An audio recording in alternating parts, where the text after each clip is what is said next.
Dallas, Texas, 1984. It was a city buzzing with the energy of big oil, bigger ambitions, and the raw, electric pulse of the 80s.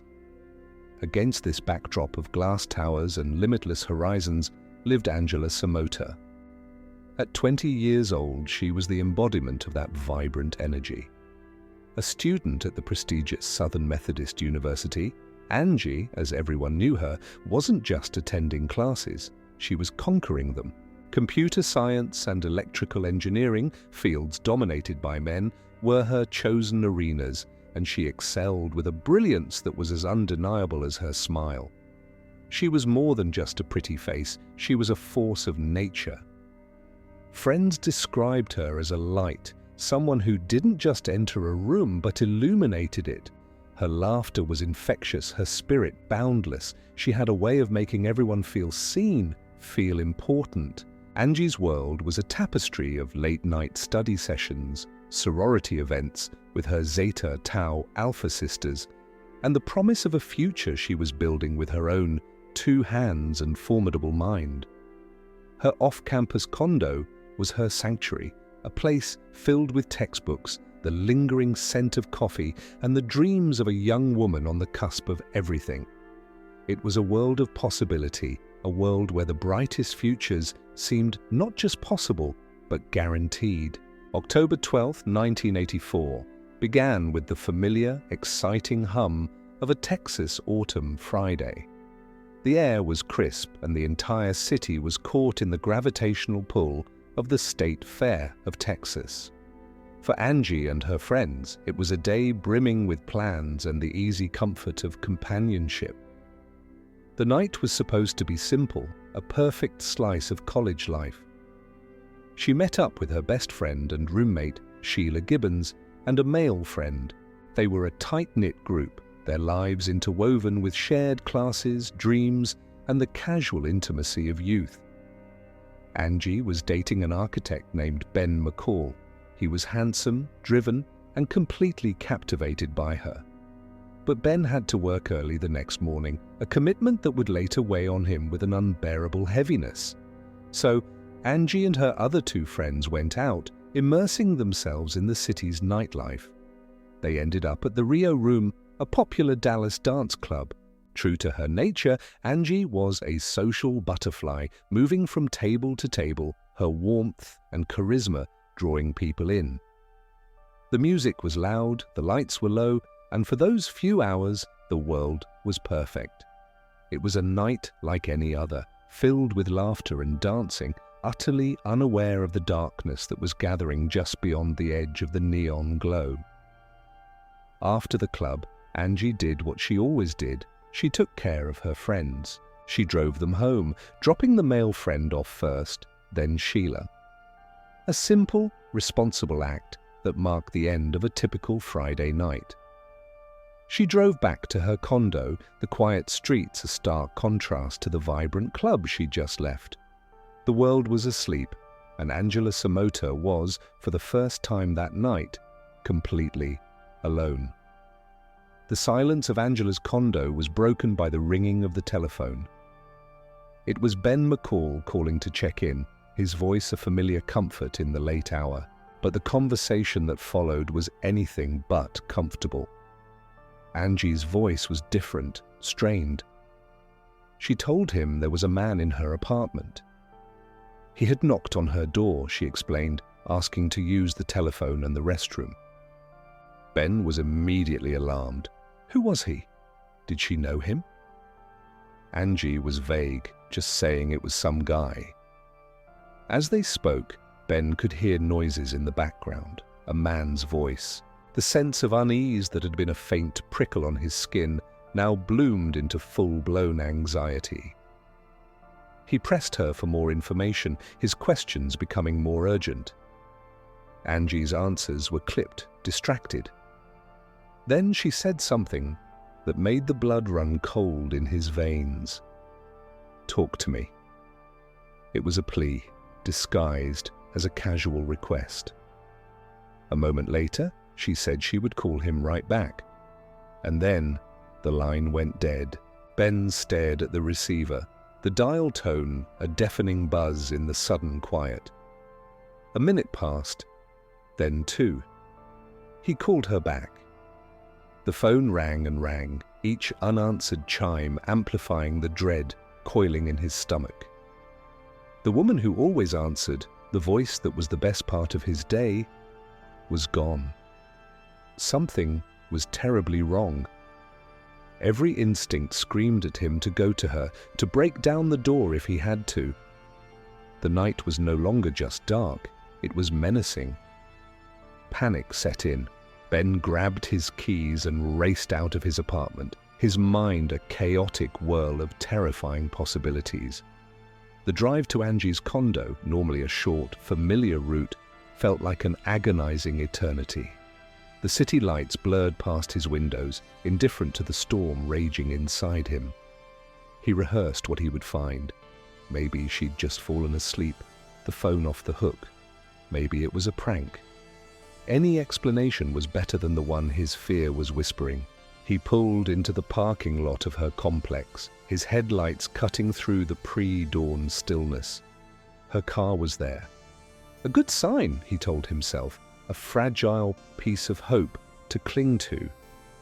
He sprinted up the stairs to her second-floor apartment and pounded on the door, calling her name. The only response was the echo of his own frantic shouts. He jiggled the doorknob, locked. He ran around to the back, to the patio door, but it too was secured. A wave of helplessness washed over him. He was locked out, separated from the woman he loved by a single, unyielding door. He stood there for a moment, catching his breath, the cool night air doing nothing to quell the fire of his fear. The silence from within the apartment was absolute, a heavy, suffocating blanket. It was a silence that felt unnatural, a void where there should have been life. Peering through a window, Ben could see a light on inside. For a fleeting moment, a sliver of relief cut through his terror. If the lights were on, she must be home. She must be okay. Maybe she was angry with him for some reason, or maybe she had taken a sleeping pill and was simply lost to the world. He tried to rationalize the unanswered calls, the locked door. He called out her name one last time, his voice hoarse. The silence remained. Exhausted and confused, he made a decision that would haunt him for the rest of his life. He convinced himself that she was safe, that he was overreacting. Perhaps it was better to go home, to wait for her to call in the morning, when the light of day would chase away the shadows of his fear. He walked away from the silent apartment, each step heavy with a reluctance he couldn't quite name. He drove home, the image of her dark window burned into his mind. He left her there, alone in the quiet condo, believing in a normal morning that would never come. It was a retreat born of hope, a desperate gamble against a truth too horrifying to comprehend. As the sun began to cast its first pale rays over Dallas, Sheila Gibbons woke up with a sense of anticipation. She and Angie had plans for Saturday. They were going to the state fair. She expected the phone to ring any minute, to hear Angie's cheerful voice on the other end, ready to start their day. But the phone remained silent. Sheila called Angie's condo. No answer. She tried again and again. With each unanswered call, a small seed of worry began to sprout. This was not like Angie. Angie was reliable, punctual. If their plans had changed, she would have called. Sheila's mind raced. Maybe Angie had spent the night with Ben. She called Ben's number. The conversation that followed turned her worry into a cold, creeping dread. Ben told her about the bizarre phone call in the middle of the night, about his frantic trip to the condo, about the unanswered door. The story tumbled out, each detail adding another layer to Sheila's growing fear. The man asking to use the phone, the disconnected call, the silence. It didn't make any sense. The image of Angie, alone in her apartment with a stranger, was a chilling one. Sheila and Ben spoke in hushed, urgent tones, their shared anxiety creating a frantic feedback loop. The beautiful autumn Saturday had lost all its warmth. The day was now a question mark, a terrifying mystery that needed to be solved. And at the center of it all was the silence from apartment 213. The weight of their combined fear became unbearable. Sheila and Ben knew they couldn't wait any longer. Something had to be done. They agreed to meet at the condo complex and call the police for a welfare check. Standing outside Angie's apartment door for the second time in a matter of hours, Ben was now accompanied by Sheila, whose presence amplified the grim reality of the situation. They called 911. When the Dallas police officers arrived, their calm, procedural demeanor was a stark contrast to Ben and Sheila's frayed nerves. The officers knocked loudly, their authoritative rap sounding final and ominous. "Dallas police! Is anyone home?" The same oppressive silence answered them. After assessing the situation and speaking with a distraught Ben and Sheila, the officers made the decision to force entry. The sound of a tool being wedged into the doorframe was sharp, violent, a violation of the quiet morning. Then came the splintering of wood as the lock gave way. The door swung inward, revealing the apartment that had, until that moment, held its secrets. The air that flowed out was still and cold. The officers stepped across the threshold, their hands resting on their service weapons, their training taking over. Ben and Sheila waited on the landing, their hearts pounding in their chests, praying for the sight of a sleepy, annoyed Angie, but fearing the absolute worst. The first officer to enter the apartment was met with an eerie quiet. A single black high-heeled shoe lay abandoned in the living room, a strange, solitary object in the otherwise tidy space. The officer's senses were on high alert, every detail magnified. He moved cautiously through the condo, his partner following close behind. The apartment was still, a time capsule of the previous night's ordinary moments. But as he moved deeper inside, a sense of profound wrongness grew with every step. He reached the bedroom, and there the world stopped. Angela Samota was on her bed. She was naked, her body still. The scene was one of unimaginable violence. The bright, vibrant young woman who had filled this home with laughter and life was gone. The officer, a seasoned professional who had witnessed the worst of humanity, felt a cold knot tighten in his stomach. He backed out of the room, his face a grim mask, and spoke quietly into his radio. His words were calm, coded, but their meaning was devastatingly clear. Outside on the landing, Ben and Sheila saw the look on the officer's face as he emerged from the apartment. In that instant, without a single word being spoken, they knew. Their world, which had been teetering on a precipice of fear, finally shattered into a million pieces. The quiet suburban condo complex was transformed into a full-blown crime scene. The initial patrol cars were soon joined by the unmarked sedans of the Dallas homicide detectives. Yellow tape was stretched across the stairwell, a stark barrier between the normal world and the horror that lay within apartment 213. The flashing red and blue lights of the emergency vehicles pulsed silently against the windows of the neighboring homes, painting the mundane brick walls in surreal, rhythmic strokes of color. Inside, the atmosphere was thick with a grim, focused energy. Forensic technicians in white overalls moved with a quiet, methodical purpose, dusting for fingerprints, collecting fibers, photographing every inch of the space that was once Angie's sanctuary. The air smelled of chemicals and the metallic tang of blood. The detectives, their faces etched with a practiced stoicism, absorbed the scene, their minds working to piece together a narrative from the chaos. They noted the lack of forced entry, a detail that suggested Angie had likely let her killer in. A knife was missing from a butcher block in the kitchen. Every detail, no matter how small, was a potential clue, a breadcrumb on a trail they hoped would lead them away from this place of death and toward the person responsible. The investigation immediately zeroed in on the people closest to Angie. It's a standard grim calculation in any homicide case. The victim is most often killed by someone they know. Ben McCall, the grieving boyfriend, found himself in the harsh, unforgiving glare of police suspicion. He was taken to the station, his shock and sorrow overshadowed by the clinical, probing questions of the detectives. He recounted the events of the previous night, his voice breaking as he described the last, terrifying phone call. He told them everything he could remember, every detail, every nuance of her voice. But his grief, his frantic attempts to get to her, the very actions born of love and fear, were now being scrutinized, twisted into potential signs of guilt. He was the last person she spoke to. He was at her locked door in the middle of the night. To the detectives, this made him a prime person of interest. Then there was the perplexing detail of the man Angie had mentioned on the phone.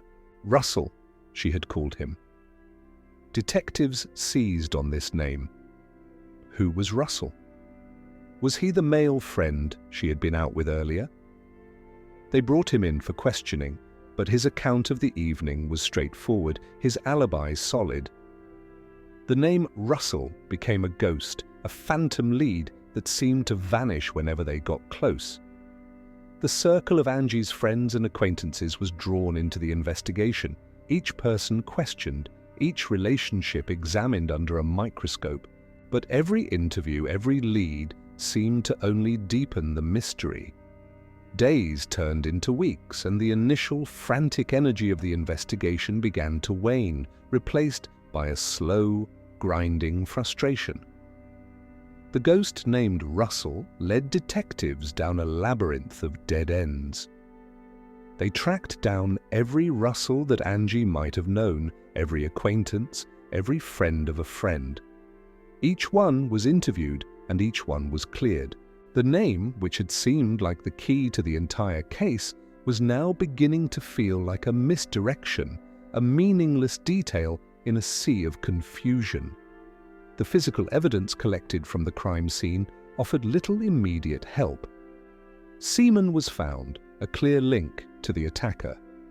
But in 1984, the science of DNA identification was in its infancy, years away from being the powerful tool it would one day become. The samples were carefully collected and preserved, a silent testament to a crime, waiting for a future science to give them a voice. The case grew colder with each passing day. The media attention faded, replaced by newer, more immediate tragedies. For the detectives, Angela Samota's file remained open on their desks, a constant, nagging reminder of a promise unfulfilled. For her family and friends, the lack of answers was a persistent, open wound. The world had moved on, but they were trapped in the amber of that one horrific night, haunted by the question that nobody could answer. Who had stolen the life of Angela Samota? Years bled into one another, forming a decade, then two. The world changed, technology leaped forward, but for Sheila Gibbons, time had, in some ways, stood still. While she had built a life, gotten married, had children, a part of her remained in 1984, forever standing on that apartment landing, waiting for news that never came. The murder of her best friend was not a memory that faded, it was a driving force. She refused to let Angie become just another name in a cold case file. She had made a silent promise to her friend, a promise to find justice, no matter how long it took.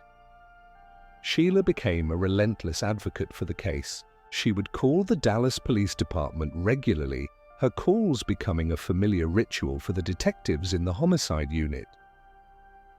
"I'm calling about the Angela Samota case," she would say, her voice calm but firm.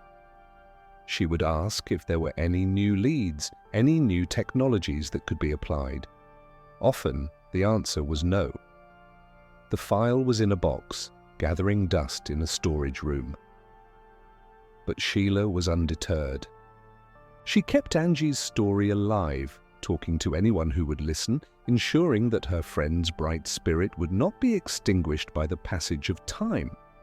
Her persistence was more than just remembrance. It was an act of unwavering friendship, a refusal to accept that a killer could walk free while the person she loved was gone forever. It was a promise whispered across the years, a vow that one day the silence would be broken. In the mid-2000s, Sheila's relentless calls finally landed on the right desk. The desk of Detective Linda Crum, a tenacious investigator in the Dallas Police Department's cold case unit. Detective Crum was known for her methodical approach and her deep-seated belief that no case was ever truly unsolvable. When Sheila called, and once again told the story of Angie, of the stalled investigation, and of the evidence that had been collected so long ago, something clicked for Detective Crum. She listened intently as Sheila, with the precision of someone who had relived the events 1,000 times, recounted every detail. Sheila's passion was contagious. Detective Crum felt a pull toward the case, a sense of duty to the young woman whose life had been so brutally cut short, and to the fiercely loyal friend who refused to give up. She pulled the original case file. The box was dusty, the pages of the reports yellowed with age. She read through the witness statements, the original officer's notes, the dead-end leads. And then she found it, the mention of the biological evidence, the semen samples collected from the crime scene. In 1984, it was little more than a piece of physical confirmation. But now, decades later, it was the key. Detective Crum knew that locked within those preserved samples could be the killer's unique genetic signature, his DNA. The ghost that had haunted the case for over 20 years might finally have a face. With renewed purpose, Detective Crum began the painstaking process of tracking down the physical evidence from 1984. It was a journey into the archives of the Dallas justice system, a search for a small, forgotten box in a vast evidence warehouse. There were moments of doubt, fears that the evidence had been lost or destroyed over the years, a common fate for materials from old, inactive cases. But Sheila's hope was a constant source of fuel. Finally, the evidence was located. The rape kit, preserved for more than 2 decades, was intact. Detective Crum carefully submitted the samples to the crime lab for DNA analysis. The technology was a world away from what had been available to the original investigators. Now, scientists could extract a full genetic profile from even a minuscule amount of biological material. The process was slow, deliberate. The days of waiting for the results stretched into weeks. For Sheila, it was an agonizing limbo, a mixture of soaring hope and the familiar dread of disappointment. She had been down so many dead ends before. Was this just another one? Then the call came. The lab had successfully extracted a full DNA profile from the evidence. The profile was being run through CODIS, the National Combined DNA Index System, a vast database containing the genetic fingerprints of convicted felons and other offenders from across the country. All they could do now was wait for the computer to search for a match. The search was on. The killer's DNA profile, a complex sequence of genetic markers, was now a digital ghost hunting through the millions of entries in the CODIS database. Detective Crum and Sheila Gibbons waited. The silence from the lab was deafening. And then, one day, in 2008, 24 years after Angie's murder, the silence was shattered. There was a hit, a match. The DNA found at the scene of Angela Samota's murder belonged to a man named Donald Bess. The name meant nothing to the detectives who had worked the case. It wasn't Ben McCall. It wasn't the friend named Russell. It wasn't anyone who had ever been on their radar. Donald Bess was not a friend or an acquaintance. He was a complete stranger. A quick search of his record revealed a chilling history.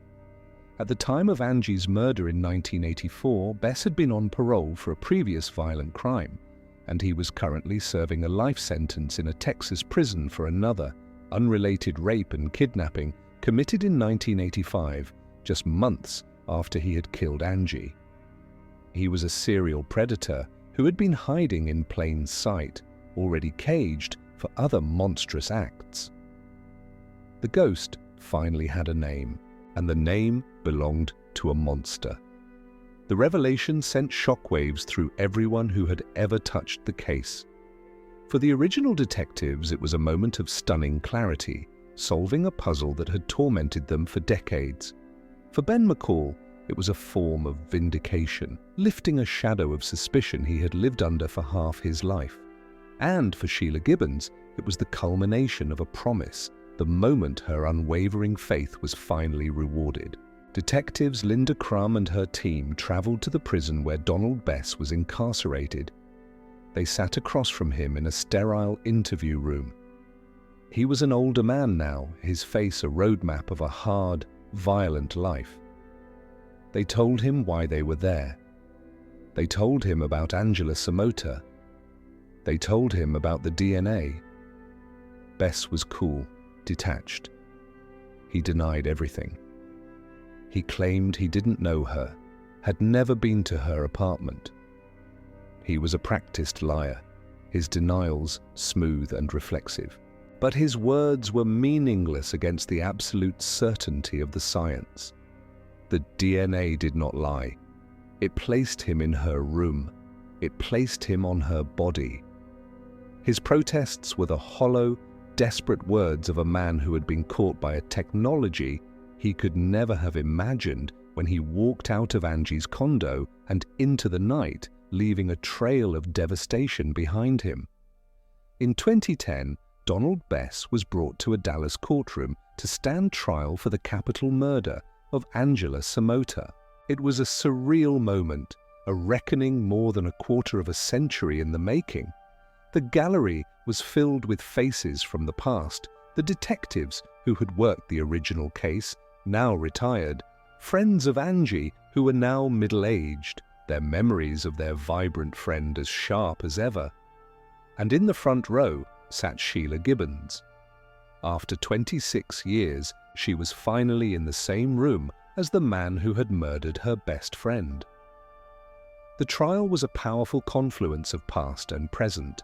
The prosecution laid out the events of that terrible night in 1984, the story now illuminated by the irrefutable truth of the DNA evidence. The state's case was simple and devastatingly effective. Donald Bess's DNA was at the scene.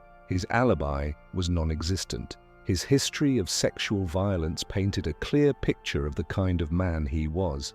Witnesses from his other crimes, women who had survived his attacks, took the stand, their testimony weaving a horrifying tapestry of his predatory life. Sheila's own testimony was the heart of the trial. She told the jury not just about Angie's death, but about her life. She painted a portrait of a brilliant, loving young woman with an unbound future, making sure the jury saw the person who had been lost, not just the victim of a crime. The jury deliberated for a short time. Their decision was unanimous. Guilty. Donald Bess was found guilty of the rape and murder of Angela Samota. The verdict was read to a silent, packed courtroom. For Sheila, it was a moment of profound, complex emotion, a wave of relief, of sorrow, of vindication. The promise she had made to Angie all those years ago had finally been fulfilled. But justice was not yet complete.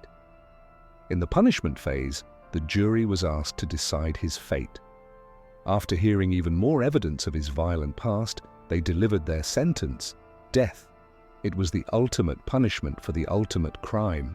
The justice system had finally, belatedly, held Donald Bess accountable. There was a sense of closure, but not of peace. A guilty verdict and a death sentence could not turn back the clock. They could not bring Angie back. They could not erase the years of pain and uncertainty her loved ones had endured. But it was an ending. It was an answer. Angela Samota was laid to rest in 1984, but her story didn't end there. It lived on in the hearts of those who loved her, a quiet but constant flame. It lived on in the stubborn, unyielding hope of her best friend, Sheila Gibbons, who transformed her grief into a relentless quest for justice. Sheila's journey even inspired her to become a private investigator herself, helping other families find the answers she had fought so long and hard to secure. The case serves as a powerful testament to the bonds of friendship, proving that a promise made between two young women can be strong enough to bridge decades of silence and inaction. It is also a story about the relentless march of science. The genetic material left behind by a killer, once invisible and indecipherable, became his ultimate undoing, a silent witness waiting patiently for the world to catch up to its secrets. Angie's life, full of brilliance and promise, was stolen from her. But her light was never truly extinguished. It fueled a search for truth that lasted 26 years, and it resulted in a measure of justice that for a long time seemed impossible. Her memory is a reminder of a life beautifully lived and of a friendship that proved to be stronger than death itself.